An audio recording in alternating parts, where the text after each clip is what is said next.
औज़ुबिल्लाहिमिनश्शैतानिर्रजीम बिस्मिल्लाहिर्रहमानिर्रहीम। ज़ूबी सॉल्यूशंस के मोअज़्ज़िज़ दोस्तों, अस्सलामु अलैकुम। उम्मीद करता हूँ आप सब खैर वाफियत से होंगे। फेडरल मॉनिटरिंग यूनिट FMU, जो कि फेडरल गवर्नमेंट की एक ऑटोनमस बॉडी है, इनकी जानिब से रिसेंटली एक जॉब एडवर्टाइजमेंट इशू की गई है, जिसमें असिस्टेंट डायरेक्टर और जूनियर ऑफिसर्स की जॉब्स को अनाउंस किया गया है। रेगुलर नेचर की ये जॉब्स होंगी, जिसमें पूरे पाकिस्तान से male and female candidates apply कर सकते हैं। सैलरीज भी बहुत ज़बरदस्त हैं। आपकी सैलरी 70 से 1,50,000 के दरमियान होगी। तो इंशाल्लाह अपनी आज की इस वीडियो में हम इन जॉब्स के हवाले से डिस्कशन करेंगे। मैं आपको बताऊंगा अगर आप इन जॉब में अप्लाई करना चाह रहे हैं तो आपने कौन सी टर्म्स एंड कंडीशंस को फॉलो करना है, अप्लाई करने के लिए रिक्वायर्ड क्वालिफिकेशन क्या है, एज लिमिट क्या होगी, आपने अप्लाई किस तरह से करना है और अप्लाई करने की लास्ट डेट क्या है। ये तमाम इंपॉर्टेंट इन्फॉर्मेशन जानने के लिए आपने इस वीडियो को एंड तक देखना है। इस कंटेंट को लाइक और शेयर कर दीजिएगा। और अगर आप इस तरह की तमाम जॉब अपडेट्स टाइमली हासिल करना चाहते हैं तो इस चैनल ज़ूबी सॉल्यूशंस को सब्सक्राइब कीजिएगा और बेल आइकन भी प्रेस कीजिएगा, ताकि इस चैनल पे अपलोड की जाने वाली हर वीडियो का नोटिफिकेशन आप तक टाइमली आ सके। ये वो जॉब एडवर्टाइजमेंट है जो कि फाइनेंशियल मॉनिटरिंग यूनिट की जानिब से अनाउंस की गई है। यहाँ सीरियल नंबर 1 पे असिस्टेंट डायरेक्टर, जिसका ग्रेड FMU 2 होगा, जॉब अनाउंस की गई है। इन पोजीशन में अप्लाई करने के लिए आपकी qualification at least business administration, public administration, finance, accounting, commerce, economics, statistics, इन सब्जेक्ट्स में 16 ईयर्स ऑफ एजुकेशन, मास्टर्स और बैचलर्स ऑनर्स होना चाहिए। आपका CGPA 1.8 आउट ऑफ 4 और 2.8 आउट ऑफ 5 होना चाहिए। एज लिमिट 25 से 35 साल है और ये 4 आसामियां अनाउंस की गई हैं। उसके बाद जूनियर ऑफिसर FMU 1 की आसामी है। टोटल ये 6 सीटें हैं।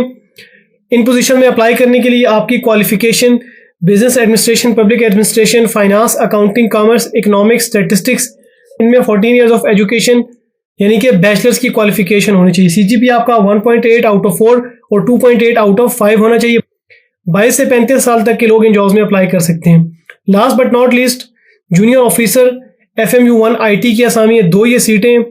इन पोजीशन में अगर आप अप्लाई करना चाह रहे हैं तो आपकी qualification computer sciences, computer system engineering, electronics, telecommunication, management, information system, communication technology, information technology, electronics में एटलीस्ट 14 ईयर्स ऑफ एजुकेशन होनी चाहिए। 50% आपके मार्क्स, या फिर अगर CGPA एप्लीकेबल है तो 1.8 आउट ऑफ 4 और 2.8 आउट ऑफ 5 होना चाहिए।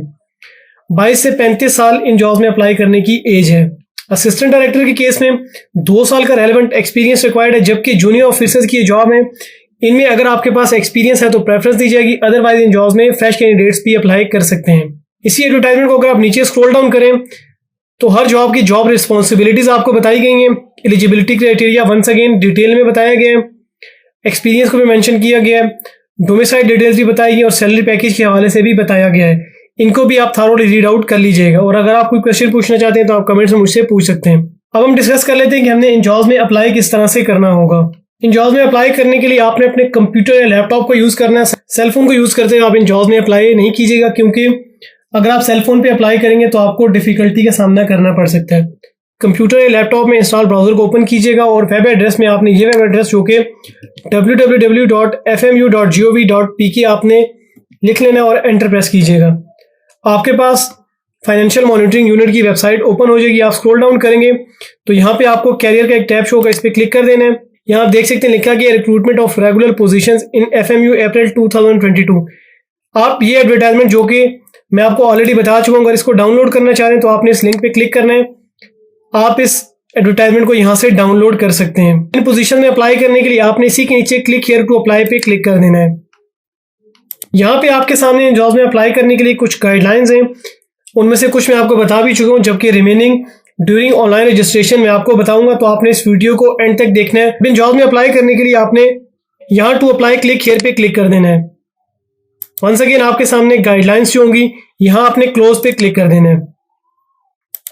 अब यहाँ जिस पोजीशन के लिए अप्लाई करना चाह रहे हैं उसको आपने यहाँ से सेलेक्ट कर लेना है। देन इसी के नीचे आप अपना CNIC नंबर एंटर कीजिएगा और ये CNIC नंबर आपने विदाउट डैशेस के मेंशन करना होगा। देन आपने डोमिसाइल कोटा की यहाँ से सिलेक्शन कर लेनी है। इसके नीचे आपको कुछ कैटेगरीज बताई गई हैं, आपने अपनी रिस्पेक्टिव कैटेगरी को सिलेक्ट कर लेना है। अगर आप शेड्यूल्ड कास्ट, बुद्धिस्ट कम्युनिटी या फिर recognised tribes of tribal areas AJK और गिलगित बल्तिस्तान से बिलोंग करते हैं तो आपने फर्स्ट ऑप्शन को चूज कर लेना है। अगर आप आर्म फोर्सेज ऑफ पाकिस्तान से रिलीज या रिटायर्ड हैं, आप इस ऑप्शन को चूज कीजिएगा। अगर आप गवर्नमेंट सर्वेंट है और आपने 2 साल की सर्विस कंप्लीट कर ली, आपने थर्ड ऑप्शन को चूज कर लेना है। अगर आप किसी डिजीज सिविल सर्वेंट के बेटा या बेटी, आपने सेकेंड लास्ट ऑप्शन को चूज कर लेना है। अगर आप इन कैटेगरीज में से किसी कैटेगरी में नहीं आते तो आपने लास्ट ऑप्शन को चूज करना होगा। अब आपने सैलूटेशन को सिलेक्ट कर लेना है। इसके बाद अपना नेम यहाँ लिखिएगा। अपना नाम लिखने के बाद अपने वालिद या हस्बैंड के नेम आपने यहाँ पे लिख लेना है। देन जेंडर की सिलेक्शन कीजिएगा। मैरिजल स्टेटस आपने यहाँ से सिलेक्ट कर लेना है। इसके बाद अपने रिलीजन को आपने सिलेक्ट करना है। देन आपने यहाँ पे कैलेंडर को यूज करते हुए डेट ऑफ बर्थ को एंटर करना है। यहाँ क्लिक करेंगे। अब यहाँ पे सबसे पहले आपने ईयर की सिलेक्शन करनी है। ईयर के बाद मंथ को चूज कीजिएगा। देन यहाँ से आपने डे को सिलेक्ट कर लेना है। देन अपना कॉन्टैक्ट नंबर आपने यहाँ पे लिख लेना है। कॉन्टैक्ट नंबर लिखने के बाद आपने अपना वैलिड ईमेल एड्रेस यहाँ पे प्रोवाइड करना है। यहाँ पे आपको एक बात बताना चाहूंगा कि जो भी इंफॉर्मेशन आप एंटर करें उसको केयरफुली एंटर करें, क्योंकि एक दफ़ा आपका एप्लीकेशन फॉर्म जब सबमिट हो जाएगा उसको आप एडिट नहीं कर पाएंगे। देन आपने अपने डोमिसाइल को यहाँ से सिलेक्ट कर लेना है। डोमिसाइल की सिलेक्शन के बाद अपना करंट एड्रेस आप यहाँ पे लिखिएगा। करंट एड्रेस लिखने के बाद आपने अपने करंट एड्रेस का सिटी यहाँ से सिलेक्ट कर लेना है। सिटी की सिलेक्शन के बाद आप परमानेंट एड्रेस यहाँ पे लिखेंगे। देन आपने अपने परमानेंट एड्रेस की सिटी को यहाँ पे लिख लेना है। इसके बाद आपने अपने प्रेफर्ड टेस्ट सिटी की सिलेक्शन कर लेनी है। देन आपने अपने एकेडमिक क्वालिफिकेशंस की डिटेल्स यहाँ पे एंटर करनी है। सबसे पहले आप अपनी मास्टर्स की डिटेल्स को एंटर करेंगे। डिग्री का टाइटल आप यहाँ पे लिखिएगा। कितने साल का आपका ये डिग्री प्रोग्राम था उसको यहाँ से सिलेक्ट कीजिएगा। आपके जो सब्जेक्ट्स या मेजर्स थे उनको आपने यहाँ से सिलेक्ट कर लेना होगा। यूनिवर्सिटी, इंस्टीट्यूट या बोर्ड का नेम आपने यहाँ पे लिख लेना है। देन कंप्लीशन डेट को आपने यहाँ पे लिखना होगा। अगर तो आपकी क्वालिफिकेशन में CGPA एप्लीकेबल है तो उसकी डिटेल्स यहाँ आपने CGPA में एंटर करनी है, और अगर मार्क्स एप्लीकेबल है तो यहाँ आप मार्क्स वाले कॉलम में मार्क्स की डिटेल्स को मेंशन कीजिएगा। ऑब्टेन CGPA आपने यहाँ पे लिखना होगा, और जो आपका टोटल CGPA है उसकी सिलेक्शन आपने यहाँ से कर लेनी। इसी तरह मार्क्स के केस में आपने ऑब्टेन मार्क्स यहाँ पे लिखने, जबकि टोटल मार्क्स यहाँ पे एंटर कीजिएगा। इसी पैटर्न को फॉलो करते हुए आपने अपनी बैचलर, इंटरमीडिएट, मैट्रिकुलेशन और अदर क्वालिफिकेशंस मेंशन करनी है। एजुकेशनल डिटेल्स लिखने के बाद आपने प्रोफेशनल एक्सपीरियंस को यहाँ पे मेंशन करना है। यहाँ पे आपने अपनी ऑर्गेनाइजेशन का नेम लिख लेना है। देन आपने अपना जॉब टाइटल यहाँ पे लिखना है। डिपार्टमेंट को यहाँ पे लिख लीजिएगा। जॉब टाइप की सिलेक्शन आपने यहाँ से कर लेनी है। जब से आपने जॉब स्टार्ट किया उस डेट को यहाँ पे मेंशन कीजिएगा, और क्लोजिंग डेट आपने यहाँ पे लिखनी है। अगर आप करंटली भी यही जॉब कर रहे हैं तो यहाँ पे आपने प्रेजेंट पे चेक लगा देना है। अगर आप एक से ज्यादा एक्सपीरियंसेस को ऐड करना चाह रहे हैं तो यहाँ पे ऐड अनदर पे क्लिक करेंगे तो आपके पास एक और एक्सपीरियंस का टैब ओपन हो जाएगा। वहां पे अपनी डिटेल्स आप एंटर कर सकते हैं। अब यहाँ पे आपने अपनी पिक्चर को अपलोड करना होगा। जो पिक्चर आप यहाँ पे अपलोड करें वो PNG, JPG, JPEG फॉर्मेट में होनी चाहिए, और उसका साइज 2 MB से ज्यादा नहीं होना चाहिए। यहाँ से आपने अपनी पिक्चर को सेलेक्ट कर लेना है।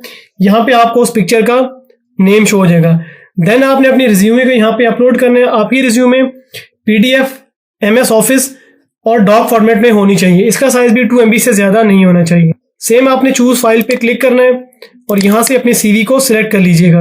देन आपसे यहाँ पे अंडरटेकिंग ली जा रही है कि जो इन्फॉर्मेशन आपने यहाँ पे एंटर की है वो आपके नॉलेज में है, और ये जो जॉब एडवर्टाइजमेंट FMU की जानिब से अनाउंस की गई है, आप जिस भी पोजीशन में अप्लाई कर रहे हैं उसमें अप्लाई करने के लिए जो रिक्वायर्ड क्वालिफिकेशन, एक्सपीरियंस है वो आप मीट आउट कर रहे हैं। आपने अपनी इस तमाम इन्फॉर्मेशन को एक दफे रिव्यू करना है, और रिव्यू करने के बाद आपने यहाँ पे अंडरटेकिंग पे चेक लगा देना है। अब यहाँ आपने सबमिट पे क्लिक कर देना है।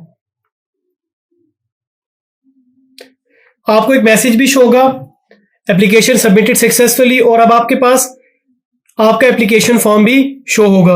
आपने स्क्रॉल डाउन कर लेना है तो ये आप देख सकते हैं जॉब एप्लीकेशन फॉर्म आपको शो हो रहा है। जिस पोस्ट के लिए आपने अप्लाई किया है उसका नेम भी यहाँ पे लिखा गया। आपको एप्लीकेंट ID भी असाइन कर दी गई है। इसी फॉर्म को आप स्क्रॉल डाउन करेंगे, वंस अगेन आपसे अंडरटेकिंग ली जा रही है। यहाँ पे आपने अपने सिग्नेचर कर देने। देन फर्दर आप स्क्रॉल डाउन करेंगे तो आपके पास डिपॉजिट स्लिप्स शो होंगी। इसकी 3 कॉपीज होंगी। एक IBP कॉपी होगी, दूसरी आपकी अपनी कॉपी होगी, जबकि तीसरी कॉपी आपसे बैंक रिसीव कर लेगा। इस डिपॉजिट स्लिप को आपने फिल करना है। एप्लीकेशन ID आपकी ऑलरेडी यहाँ पे लिखी गई है। अपना CNIC यहाँ पे लिखिएगा। अपना फुल नेम आपने यहाँ पे लिख लेना है। फादर्स नेम को यहाँ पे मेंशन कीजिएगा, और मोबाइल नंबर आपने यहाँ पे एंटर कर देना है। देन अपने सिग्नेचर आप यहाँ पे कीजिएगा। ये डिपॉजिट स्लिप आप बैंक अल हबीब, HBL और नेशनल बैंक ऑफ पाकिस्तान में डिपॉजिट करवा सकते हैं। इस एप्लीकेशन फॉर्म का प्रिंट आउट लेने के लिए आप देख सकते हैं टॉप पे यहाँ पे प्रिंट का ऑप्शन है। यहाँ पे आप क्लिक करेंगे, एप्लीकेशन फॉर्म और डिपॉजिट स्लिप का आपके पास प्रिंट आउट आ जाएगा। अब आपने ओरिजिनल IBP डिपॉजिट स्लिप जो आपने बैंक में डिपॉजिट की होगी, ऑनलाइन एप्लीकेशन फॉर्म जिसका आपने प्रिंट आउट लिया और उस पर अपने सिग्नेचर किए, अपने CNIC की कॉपी, डोमिसाइल सर्टिफिकेट की कॉपी और 3 रिसेंट पासपोर्ट साइज फोटोग्राफ्स आप ये तमाम डॉक्यूमेंट्स आपने स्टेपल कर लेने हैं और ये तमाम डॉक्यूमेंट्स अब आपने examinations division the institute of bankers Pakistan, MT Khan road, Karachi को भिजवा देने। आपने मेक श्योर करना है कि जो ऑनलाइन एप्लीकेशन फॉर्म आप सबमिट करें और जो आपकी एप्लीकेशन की हार्ड कापीज है वो आप डिपार्टमेंट को 18 अप्रैल 2022 से पहले सबमिट करवा दें। तो फेडरल, प्रोविंशियल, सेमी गवर्नमेंट या फिर ऑटोनोमस बॉडीज में सर्विस कर रहे हैं, उन्होंने थ्रू प्रॉपर चैनल अप्लाई करना होगा। जो एज लिमिट इस जॉब एडवर्टाइजमेंट में मेंशन की गई है उसमें ऑलरेडी जनरल एज रिलैक्सेशन को इंक्लूड कर दिया गया है। ज़ूबी सॉल्यूशंस के मोअज़्ज़ज़ दोस्तों, अपनी आज की इस वीडियो में मैंने आपको फाइनेंशियल मॉनिटरिंग यूनिट FMU की जानिब से रिसेंटली अनाउंस की जाने वाली जॉब एडवर्टाइजमेंट के हवाले से बताया। मैंने आपको बताया कि इस जॉब एडवर्टाइजमेंट में कौन सी पोस्ट को एडवर्टाइज किया गया है, इनमें अप्लाई करने के लिए रिक्वायर्ड क्वालिफिकेशन क्या होगी, आपकी एज कितनी होनी चाहिए, कौन सी ऐसी टर्म्स एंड कंडीशन है जिनको आपने फॉलो करना है, ऑनलाइन अप्लाई आपने किस तरह से करना है और अप्लाई करने की लास्ट डेट क्या है। इंशाल्लाह फ्यूचर में मैं आपको ये भी बताऊंगा कि इन जॉब्स का सिलेक्शन प्रोसीजर क्या होगा, टेस्ट सिलेबस क्या होगा, टेस्ट की प्रिपरेशन आपने कैसे करनी है। ये तमाम इंफॉर्मेटिव वीडियोस टाइमली हासिल करने के लिए आपने इस चैनल ज़ूबी सॉल्यूशंस को सब्सक्राइब कर लेना और बेल आइकन को प्रेस करना है ताकि इस टॉपिक के हवाले से जो भी वीडियोस चैनल पे अपलोड कीजिए वो आप तक टाइमली आ सके। और इस वीडियो को लाइक और शेयर भी कर दीजिएगा। अब आपसे इजाज़त चाहूँगा, इंशाल्लाह मिलते हैं अपनी नेक्स्ट वीडियो में। तब तक के लिए अपना ख्याल रखिएगा, दुआ में याद रखिएगा। अल्लाह हाफिज़।